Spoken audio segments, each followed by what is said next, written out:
Pasyalan pala po. Ano daw?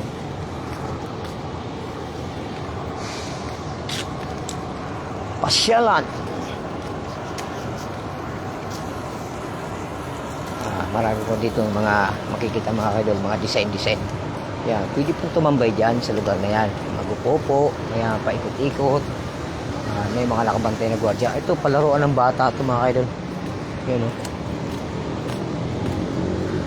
Saka yung kabila. Yan, drop off and pick up area. The Mine Museum. Ganda no? Ganda po ng mga pagkakadesign ng mga trusses. Tingnan yung mga trusses mga idol.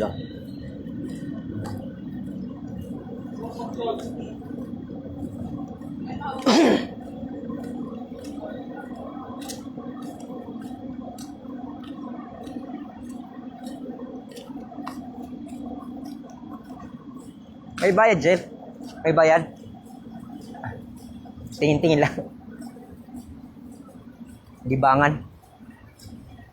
Yan, ganda ng libangan dito. Oh, ganda ng design.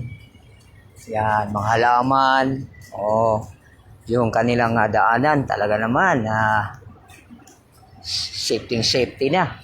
Oh, may mga design dito sa mga halaman, mga kawakawayan. Oh, wag sanang matitisod yung bata rito kasi baka matisod. Yan, ano dyan sa matutulis na yan. Ingat lang po sa mga namamasyal dito. Kasi may mga nakaanong mga tulis-tulis. Yan. Yan, upo-upo po dito. Pwede pong mag-upo-upo dito. Yan. Tapos dito naman, mayroon po ditong palaruan ng bata. Oh, ganda ng palaruan ng mga bata, mga idol, no? Napakinabangan po nila yung mineral galon. Mineral galon, no? Ginawa po nilang design ng palaruan ng bata, oh. Oh, may purpose din pa po pala yung mga mineral bottle. Yan. Panoorin natin mga kanilang mineral bottle na gamit po nila, oh. Design. Oh, di ba? Oh. Oh, di ba?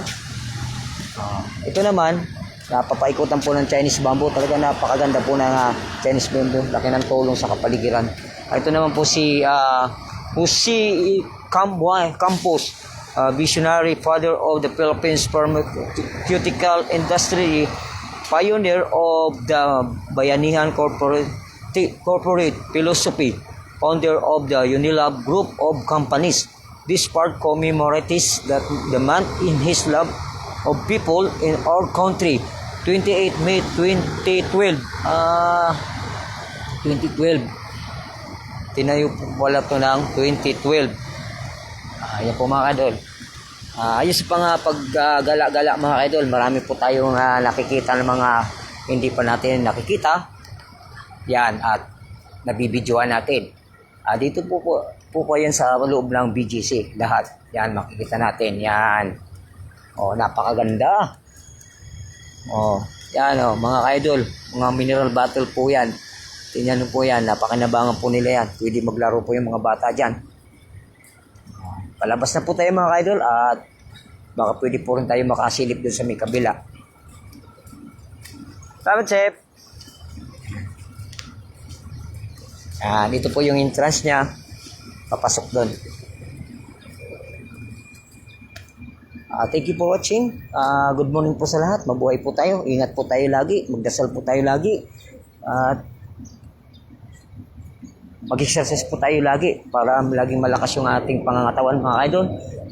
Dito na po tayo sa may una na to. Dito na naman po yung makikita natin sa kagandahan ng lugar na to.